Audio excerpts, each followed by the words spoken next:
Welcome to tonight's webinar. Before we get started, you should notice a Q&A and a chat function. If you have any questions during tonight's webinar, please use the Q&A and we will have a Q&A session at the end. We also have the chat function, so if you run into any issues during tonight's webinar, please just let us know. Tonight, Droughtmaster Next Gen would like to welcome Mel from Neogen to do a class on DNA testing.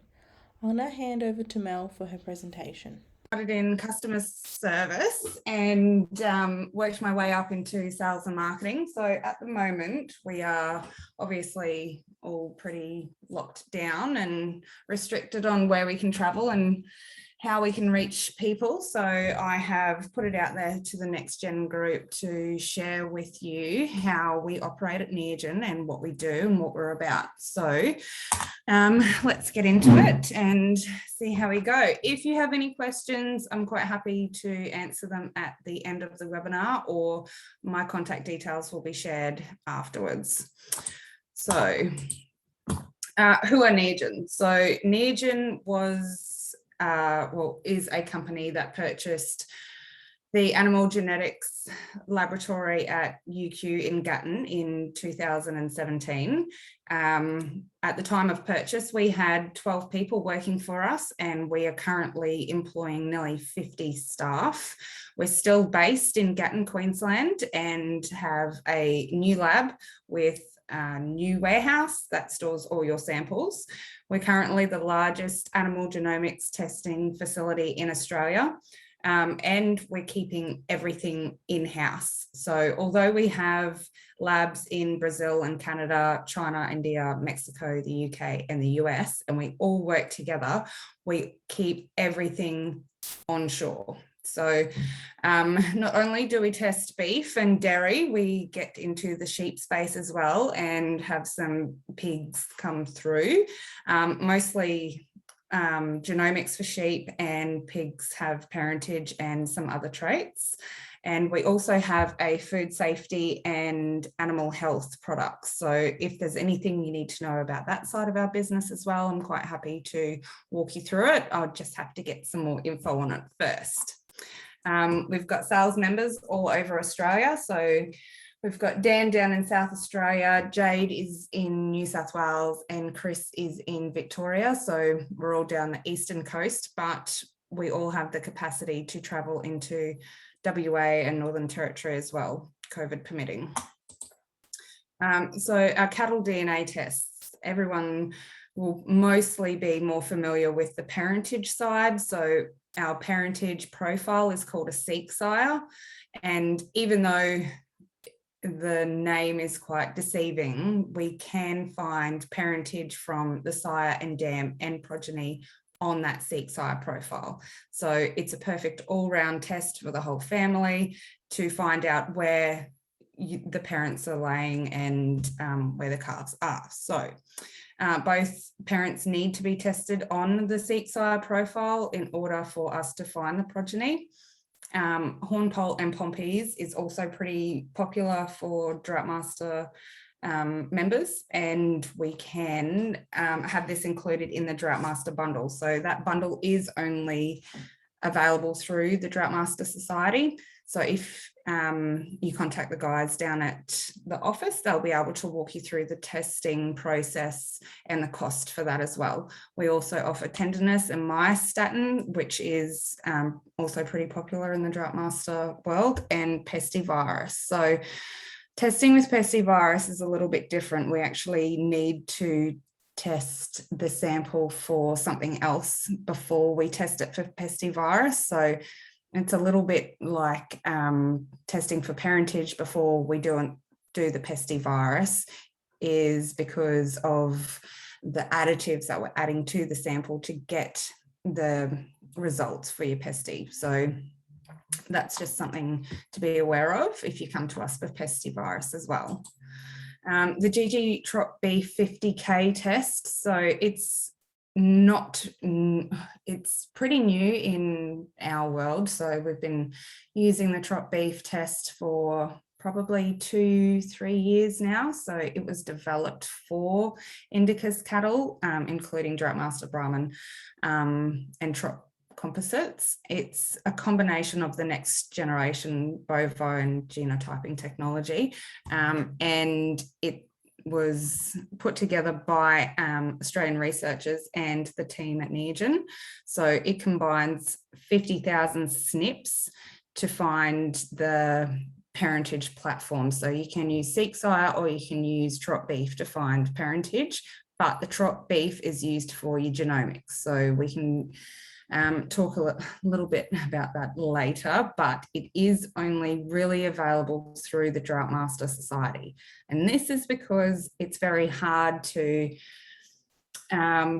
break down on a home computer. So the Droughtmaster Society has the database compatible to bring in that Trot Beef testing, as each sample has 50,000 markers. So if you give us, 100 samples, those 100 samples will have 50,000 markers each, and your home computer just cannot deal with it. So it's best, and my suggestion is to go through Droughtmaster Society when you're testing for Trot Beef.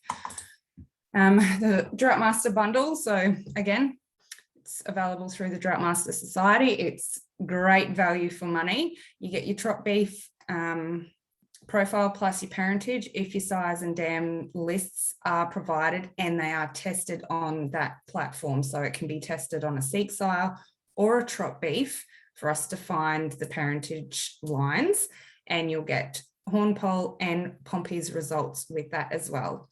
So at the moment, it's not a current requirement for your registrations, but keep an eye on terms and conditions in your regulations, because there could be some changes happening there.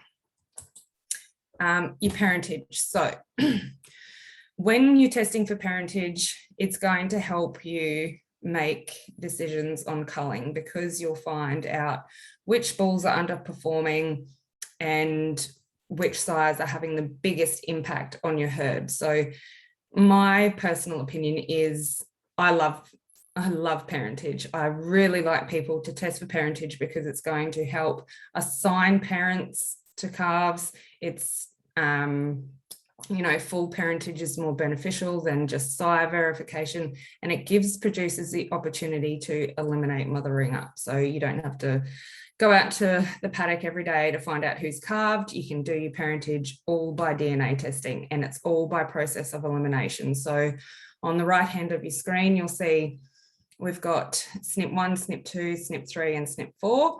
So this is your animal profile. And then we go down to the parents and see where they're lying in that line. So we use a process of elimination to find out which sires and which dams are most likely to be the parents.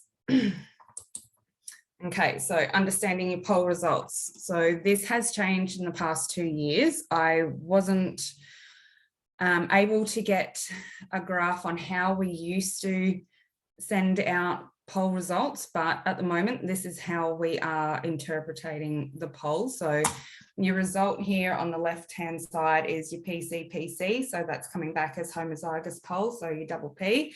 And down on the bottom Punnett squares, you can see how double P sire and a double P dam will also throw back your double P progeny. So it's all of these resources are available for when you do your testing. We can send them out to you so you can decipher and understand your results a lot better. So if there's any questions when you do your testing, give us a call, because we can always send you these information sheets to help you understand your results. Okay, so the testing keys. So we send these out with all of our results, and I'm not quite sure if the Droughtmaster office has a copy of these, but we can also send them through to the society if they need it. So on the left-hand side here, you've got the column labels. So this is how we present our parent verification results. So you'll get a case number, which is a unique identifier assigned to every single sample that comes through our door. So even if you're testing TSUs, you'll have a TSU number and a 7-digit unique identifier that is provided by Neogen. On hair cards, you will also get a unique identifier as well. And this will stay with that sample for life. So if you name your sample ABC123, we will also go and give it another number, which we call a case number, which you will be able to present to us for future parent verification, or if you need the sample retested for any reason. The DNA test requested. So this is as per your submission. So how you submit your samples to us, the test name will come back in line 3. So the result, if it's complete, it'll come back as completed or incomplete, which will mean pending, which means it hasn't finished testing in the lab yet, or a failed test. So less than 1% of our tests fail. And I mean, that's amazing statistics considering we're putting through around 40,000 samples a month. If a sample has failed, it's due to sometimes we don't have enough hair for hair samples, or a TSU liquid may have leaked, just not enough sample in there to extract the DNA. There's a lot of environmental issues that sometimes happen and we can't explain it. So I can talk about that a little bit later if you have more questions. Your sire case number, your sire ident, and a Q will appear beside both of those if they have qualified to the calf that's being tested, and the same with the dam. So when you're submitting samples to us for parent verification, it is really important that you give us the sire case number and the sire ident, the same as the dam. If you don't, it's just going to take us a little bit longer to find it because we don't have the facility to search our whole database for parent links. We need that initial information so that we can plug it in and do the analysis. Okay, so Q is qualified. If the sire or dam is excluded, it will say excluded, or it'll be left blank. The birth date of the animal is also pretty important to come to us because that will help us with parent verification. The sex, of course, is also pretty important, especially when you're doing dams and sire lists.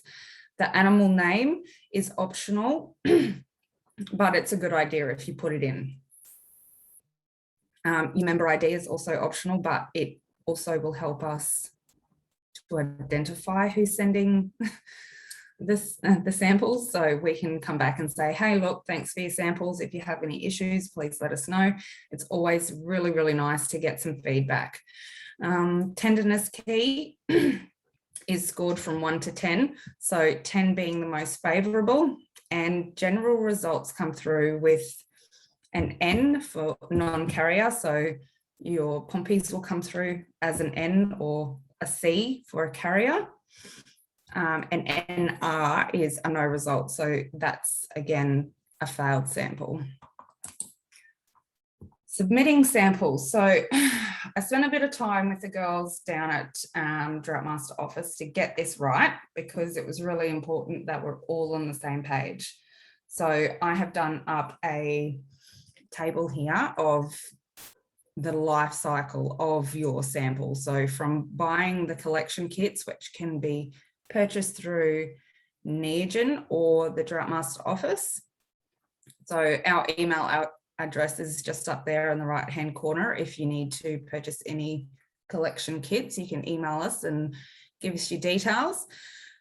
Then we go down to collecting your samples. So it's pretty important that you collect your samples and give yourself plenty of time before sales and events if you need your samples back in a certain time frame. We are looking at around a 4 to 5 week turnaround time at the moment from the day that we receive your samples, so keep that in mind as well. Filling out your submission form. So when you fill out your submission form, making sure that all of the information for billing is correct. So all of the billing will go through to Droughtmaster Society, but underneath that there is a section for your details. So if we have any issues with the samples coming through or have any questions, we need to be able to contact someone that has the answers for us. So filling out that submission form is so important. So the more information you give us, the more information we can put into our system, which will help you down the track. Posting samples and your form to us at Neogen in Gatton, but also sending a copy of the form to Leah at the Droughtmaster office. When the samples come in, we have a post office on campus. We process your samples within 24 hours of receiving them. So they come into our office, they are quality checked. We make sure that we have the paperwork, we make sure that we have every single sample that you have listed on your form, and then they are uploaded into our database. So your form is put into a template that we upload into the database. We do another quality control check, checking that sample numbers are there, checking that the testing code that you filled out is correct, checking that we have a sample in the TSU or there is enough sample for hair. And then it is processed through our labs at Gatton. So we have 3 labs that it goes through. It goes back into our pipeline for analysis and reporting, and then it will be emailed to the Droughtmaster office or to a nominated email address. I'm pretty sure that the nominated email address will be used after the Droughtmaster office receives the results. So Leah will then forward the results onto you in the format that she needs to do her reporting on as well. So Leah also has a database that she started to use. It's called ILR2, and it is compatible with everything that we do at Neogen. So Leah can upload your results into ILR2, which will then help with registrations. The sample process at the moment is staying the same. However, if anything is to, because there is a new process being established by Leah, so she can use the ILR2 system to its full capacity, all the Droughtmaster members will be notified. So it'll just mean that your samples will probably come to Neogen, and you might have to print out a DNA acknowledgement form that Leah sends you, submitted from the ILR2 system. But again, it's going to be pretty easy. Sample collection methods. So we have 2 main methods of collecting samples. However, we also accept semen straws as well. If you are to send us a straight semen straw, we need to make sure that it is an unused, untouched straw that is sealed properly and marked correctly as well. Because the straws are so thin and they're very, very hard to read any markings on the straw, we just need to make sure that it's clean and well written on the forms to make sure that we can connect the form to the sample and test the right one, obviously. So TSUs are the way to go. I like using TSUs, and if I can use TSUs, then you can use them as well. So you're loading the TSU into the applicator, you're taking off the cutter, and you're clipping the ear. So it's like using a pop rivet gun. So the sample will sit inside the TSU, and the buffer, so the liquid inside the tube, is what we use to test. So we're not actually testing the sample inside, we're testing the liquid. So once we do the initial test, we fill it back up and store it in our facility in Gatton, and it's all under temperature controlled. We can again go back to that sample and use it up to 5 times. So it's really well worth the money. Hair cards. So you'll see over here on the right that we have changed our hair card collection kit a little bit. So we are using the 120 numbers at the moment for our unique identifiers. So that is your case number. That is the number that we'll use to put into our system, as well as your animal ID. All of our contact details are also on the back of the hair card with a barcode. So we can use that barcode to scan it into our system, and you can use that barcode in the yards as well if you're doing stockbook entries or any other database. Okay, so making sure that DNA is working for you. So everyone has a breeding objective, and everyone's objectives are a little bit different. So in order for us to help you, we need to know how you want to achieve your objective. You need to have a plan, you need to be strategic, and that way we can work with you to make sure that you're getting what you need out of DNA testing. Using your data to measure and track genetic gains. So again, this goes back to parentage.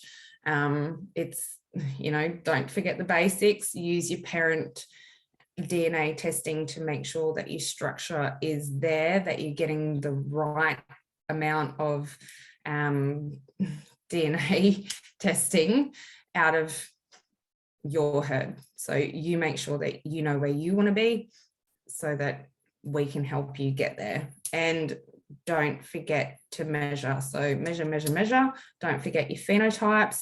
Make sure that you take all your measurements at weaning, and just have a little bit of fun with it, because you just don't know where it's going to take you. And if anyone would like to contact me later or tomorrow, my email address is down here on the left, as well as my mobile number. I am based at Gatton, so if you have anyone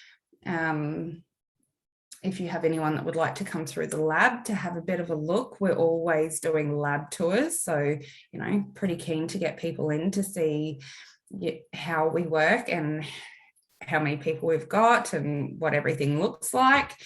So if there's anything that you're interested in, please let me know.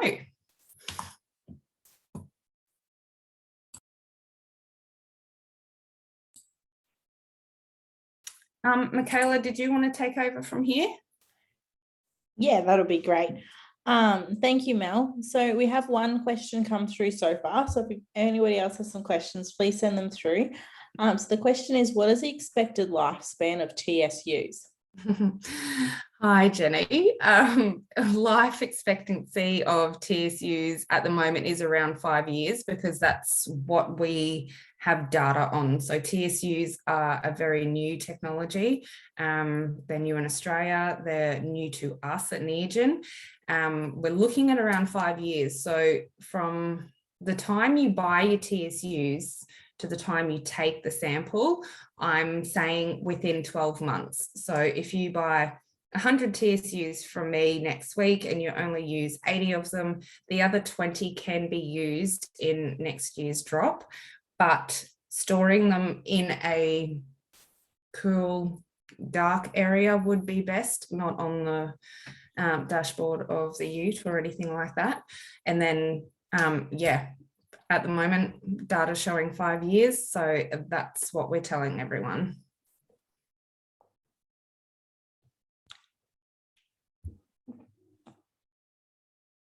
Great. Thank you for your answer. Has anybody else got any other questions? Oh, can you elaborate on what the TROP 50 test is used for? Okay, so TROP beef is used for genomics.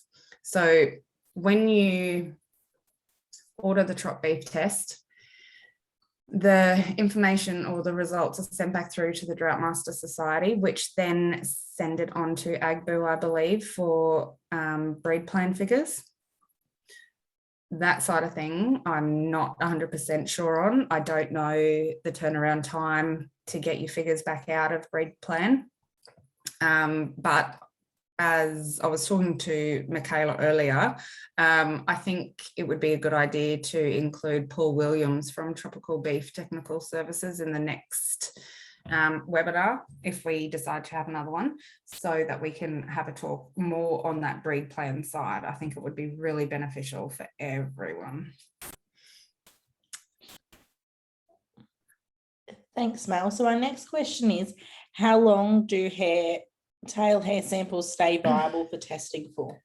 Okay, so We are going back to hair samples that came in around 10 years ago, and we're not getting 100% out of them. Maybe 30% are not getting the best results, but they're still viable for testing. So we have hair samples at NEGEN that are 20 years old from when UQ was doing DNA testing, and some of them still work. You know, we can't see by eye if it's going to work. That's the thing. So if you've got a hair sample that's, you know, 6 years old and you want to retest it, I wouldn't see a problem with that at all.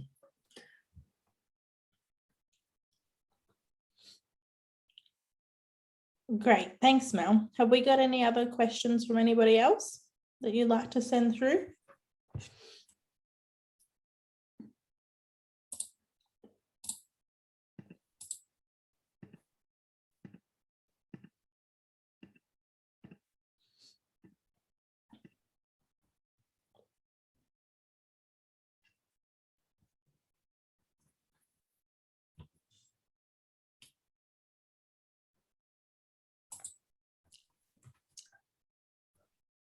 I'd say that might be all of our questions for tonight, but if anyone has any more questions that they'd like to get in contact with Mel, please do. I'm sure she'd be more than happy to answer your questions and help you out where she can. Oh, actually, here's another question, sorry. If an animal dies, can you test skin samples for parentage? Yes, we can. Depending on how degraded the animal is, I'm asking people to take a TSU. We're finding really, really good results from taking a TSU from a dead animal at the moment. Just not as long as it's, you know, completely rotted. Or if that's not available to you, is just take like cut a little snip off the ear and dry it out and send it to us. The problem with sending skin samples into the lab is sometimes they're moldy by the time they get to us, which is rank. But we're getting there. We're making it work. So if you are driving around and you see a dead animal, chop a bit of its ear off, dry it out, and send it down to us. We'll take a TSU of it and test it for you.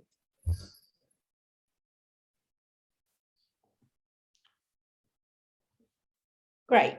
Thank you for that one. Oh, then another question is, maybe explain that DNA can't be extracted from a dead animal's hair sample. Yeah, so I'm not sure if anyone's familiar with NCIS, and you see them find a strand of hair from 10 years ago on someone's carpet and they test it and get results, but we cannot get a result from a hair sample from a dead animal. When the animal dies, the follicles on the hair die as well. And testing hair isn't actually testing the strand of hair, it's testing the follicles on the end of it. So the little bulb of follicle on the end of your hair is what we're testing. So yes, testing dead animals' hair is just not available at the moment. How popular is tenderness testing? It is a little, sometimes I see it come through a little bit. I don't have any stats on it. Mostly testing for pompies and hornpoll is what I see in Droughtmaster. But you know, if you're interested in tenderness testing, give it a go, see what your score is. You could be quite surprised with how you're tracking.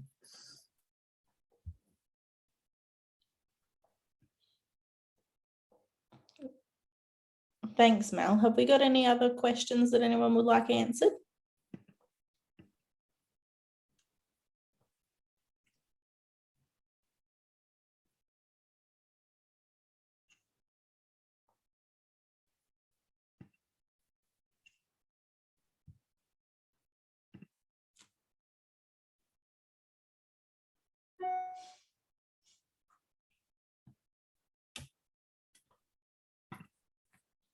Okay, well, that might be all our questions for tonight. But thank you very much for joining us tonight, Mel. Oh, thank you for having me. It's definitely a great webinar for everybody to get a bit more information on DNA testing and what Neogen can do for us. So thank you very much for joining us. You're very, very welcome. If there's anything anyone needs, give me a bell. If you're not in Queensland, I can pass you on to your local territory manager to give you a hand, or calling the office is also a really good way to go as well. That sounds great. Thank you very much, Mel. Well, we might leave tonight's webinar there, and yeah, we will have a recording out hopefully by the end of the week for everyone if you've come in late or missed the beginning or something like that and you'd like to catch up. But yeah, our webinar will be available with a recording, and everyone is able to join our webinars. It's not just for junior membership, it's for our whole membership. So keep that in mind going forward with the next webinars that we have out. So thank you everyone for joining us tonight, and we will see you at our next webinar. Thank you everyone. Good night.